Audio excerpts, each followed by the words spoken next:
as well as these kind of distribution cycles that it goes through. We also, of course, this summer went through a levered treasury company, a little bit of a bubble cycle there that I think had to be kind of worked away, and that kind of took away some of the buying power that would have gone maybe directly into Bitcoin if instead went into like inflated MNAVs of these Bitcoin treasury companies. That literally could have been the difference between 126K Bitcoin and 150 Bitcoin or more. But that's another cycle, just like anything else.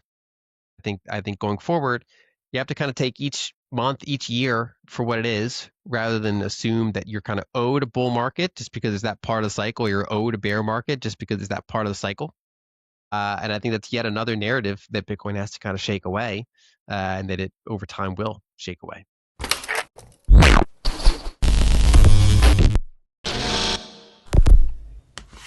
Hey guys, welcome to Everyday Finance.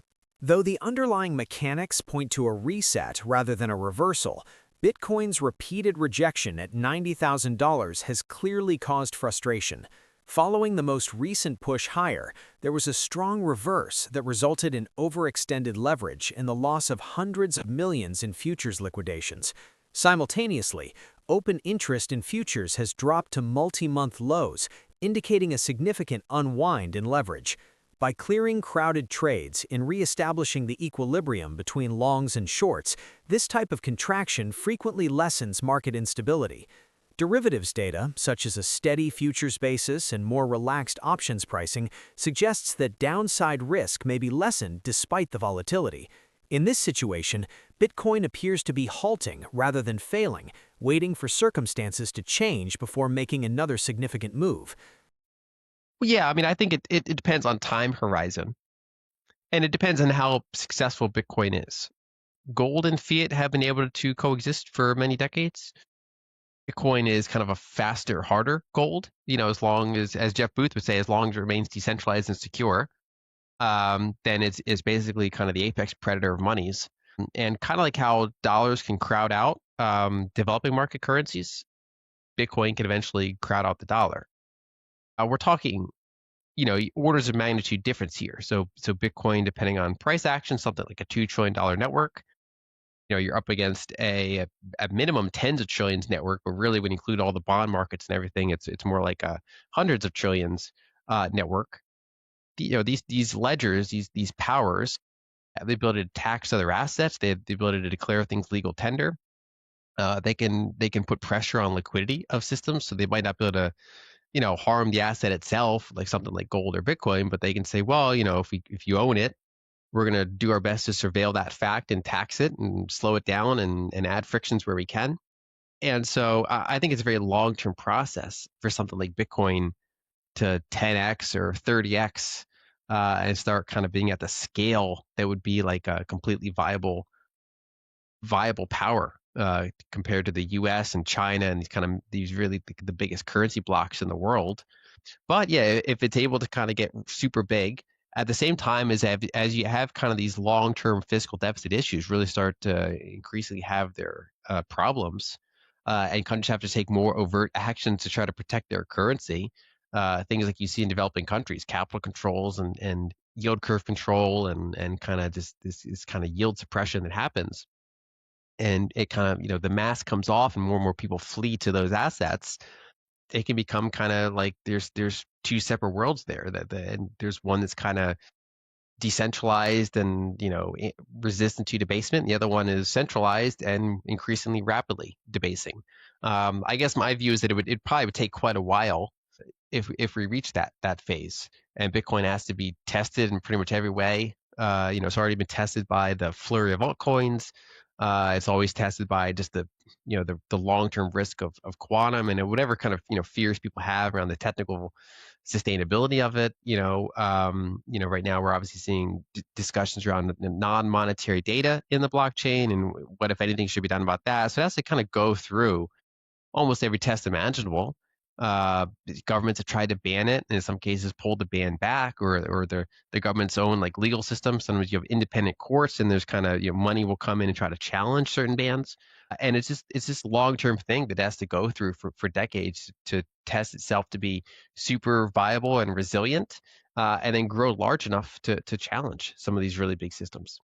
Well, it would depend on the investor, right? So someone who's 25, I'd have different kind of suggestions compared to someone who's 75. It also depends on what their convictions are. If someone's, curious about Bitcoin, that's different than someone who's read 10 Bitcoin books and uh, you know, can, answer tons of trivia about the thing and has conviction on it, right? So I wouldn't say like, they should have equal percentages of the asset. Also, people have kind of, they have expenses. I mean, there's something, there's like a dozen people that are kind of one way or another reliant on my income and my support in many ways. And so, having like 85% drawdowns of the entire net worth at this phase wouldn't really be warranted. So yeah, and also I'm comfortable with equities. I'm pressing over the long term, and I've of course strongly added Bitcoin since I became interested in it. And for me, I'm partially through just sheer appreciation. So Bitcoin's become a very large percentage. Kind of the initial years that I got interested, I put most of my cash flow toward it, and then when it goes up, 10x or more, that becomes a very big percentage of the net worth. And I never sell cold storage Bitcoin. And so generally speaking, my model portfolios that I kind of just put out for kind of broad, people can look at them and things like that. I put something like a 5 to 10% Bitcoin allocation. And of course, that's saying, okay, many people have a 60-40 portfolio. And it's like, okay, how can we make this less bad? Right, primarily the bond component. So it's like, well, you could put some of the bond component into gold, and gold has absolutely crushed bonds over the past 5, 6, 7 years. And you can put some of the equity component, the more volatile component, into Bitcoin. Bitcoin has beaten, other than maybe Nvidia, Bitcoin has beaten most equities over this time. And by having some degree of diversification, your portfolio is more likely to go up most years.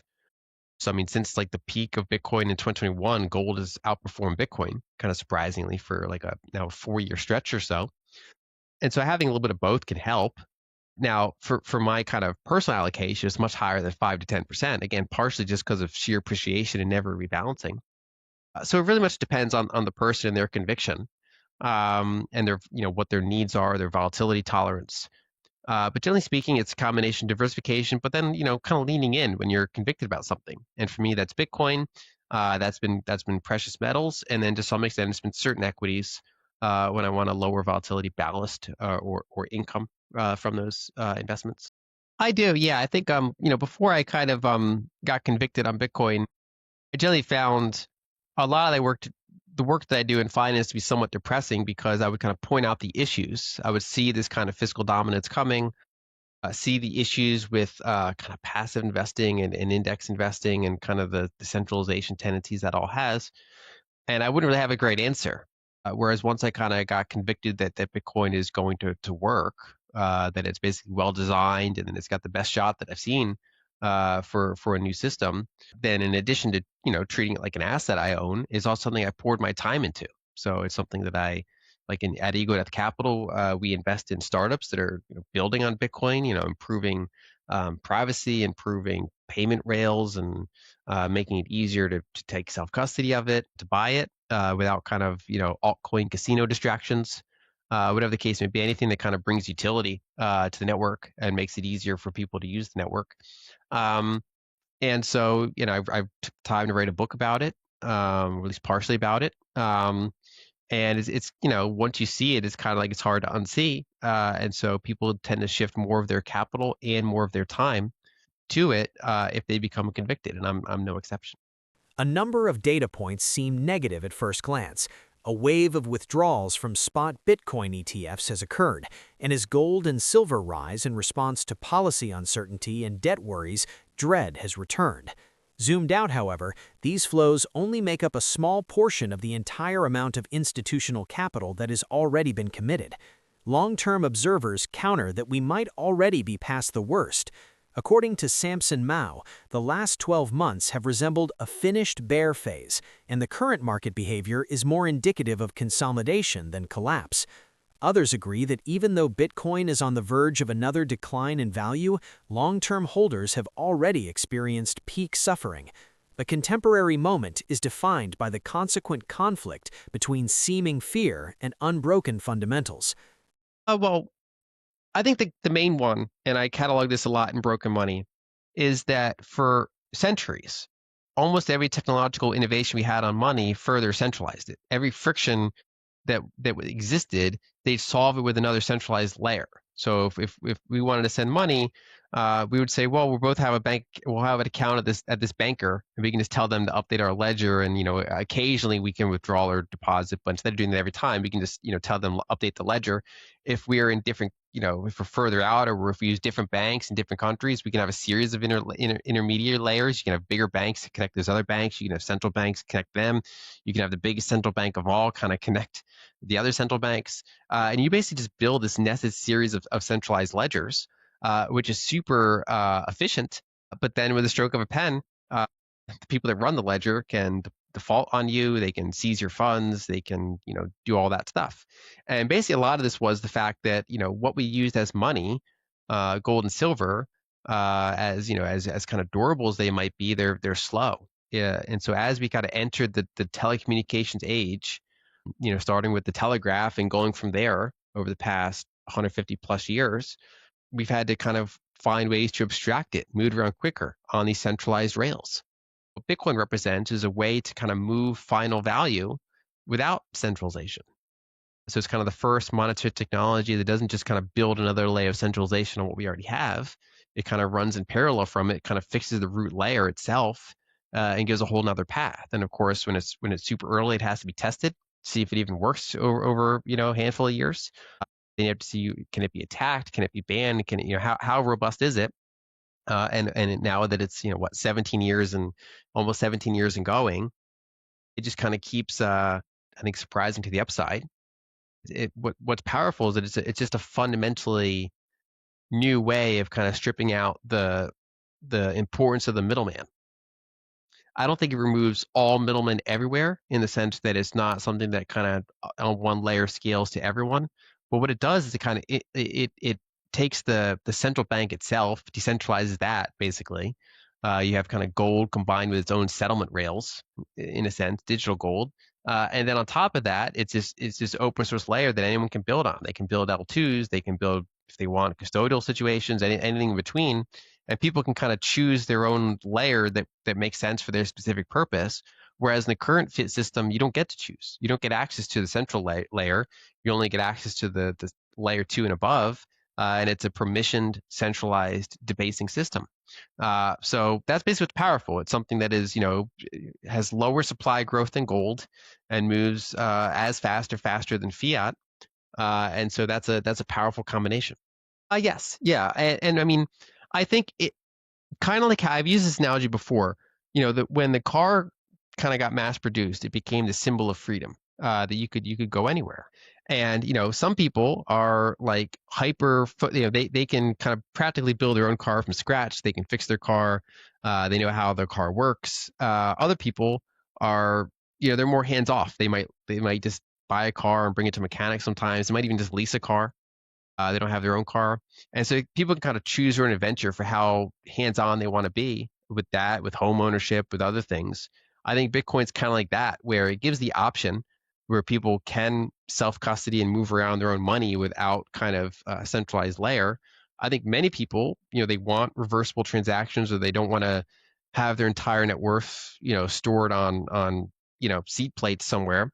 So they do want to trust a custodian, or at least they have the option to say, okay, I'll custody half myself and I'll leave half in this other environment if I trust them. I think the main thing is it opens up the option so that again people can choose the whole stack itself. Going back to Hal Finney and Nick Szabo and kind of the early stages of Bitcoin, a lot of them would kind of view that things have to be built on top of Bitcoin, some of which are custodial, some of which are not. But basically, for scaling or privacy purposes, there are benefits to these other parts of the network. But I think the key thing is choice, that people can kind of choose whatever layer, whatever solution gives them the best mix that they're looking for in terms of either self-custody or speed or privacy, different trade-offs at different parts of the stack. And there's not always one right answer for everyone. Even one person can choose multiple parts of the stack that make sense for them. They might have their savings in their own self-custody. They might have, then they might use a Chaumian mint for private, fast transactions. That's, got a custodial component for 1% of their Bitcoin, maybe. And, the different solutions for different purposes. So I think the 4-year cycle doesn't really make sense anymore in the sense that it used to really matter because the new supply growth was significant, and so cutting that new supply growth in half was a really big event. And so it kind of gave us a natural 4-year cycle. Now, the supply growth is so low that it doesn't really change a ton. And the much bigger force is, if you raise the price, you get existing holders to sell, or some of them. There are people that bought 5, 10, 15 years ago that many of them have families now, or many of them, are very wealthy in Bitcoin terms. They might want to upgrade their consumption. Some of them might want to diversify instead of having 95% of their net worth in Bitcoin. Maybe they say, well, I'll go down to 70%. So you get this kind of unlocking of older coins that naturally happens when you have a really big price jump. And so it's kind of going through its distribution phase. I think the price action this year was a little bit on the disappointing side. I didn't like to give price targets, but when I was pressed for one, I said, I'd like to see 150. We only got up to 126 or so. So a little bit on the disappointing side. But I don't think the 4-year cycle is relevant in the sense that, just because it didn't hit certain targets this year, it means that people have to wait another couple of years for the next bull run. I think we're in more liquidity driven cycles now, as well as these kind of distribution cycles that it goes through. We also, of course, this summer went through a levered treasury company, a little bit of a bubble cycle there that I think had to be kind of worked away, and that kind of took away some of the buying power that would have gone maybe directly into Bitcoin if instead went into like inflated MNAVs of these Bitcoin treasury companies. That literally could have been the difference between 126K Bitcoin and 150 Bitcoin or more. But that's another cycle, just like anything else. I think going forward, you have to kind of take each month, each year for what it is, rather than assume that you're kind of owed a bull market just because it's that part of the cycle. You're owed a bear market just because it's that part of the cycle. And I think that's yet another narrative that Bitcoin has to kind of shake away, and that it over time will shake away. A more in-depth discussion of Bitcoin's cycle structure is what is beginning to emerge. As liquidity increases and global involvement grows, the conventional 4-year cycle may be giving way to a longer, adoption-driven expansion. Sentiment reflects that uncertainty. Bulls highlight Bitcoin's historical durability, bears warn of deeper retracements, and extreme fear readings coexist with ambitious long-term ambitions. In the short term, the price is between conviction tomorrow and dread today. A catalyst, such as macro softening, fresh ETF inflows, or a change in the narrative that verifies the bottom is in, will probably determine the next big move. Until then, Bitcoin is stuck in a well-known but unsettling stage, where patience rather than forecasting becomes crucial.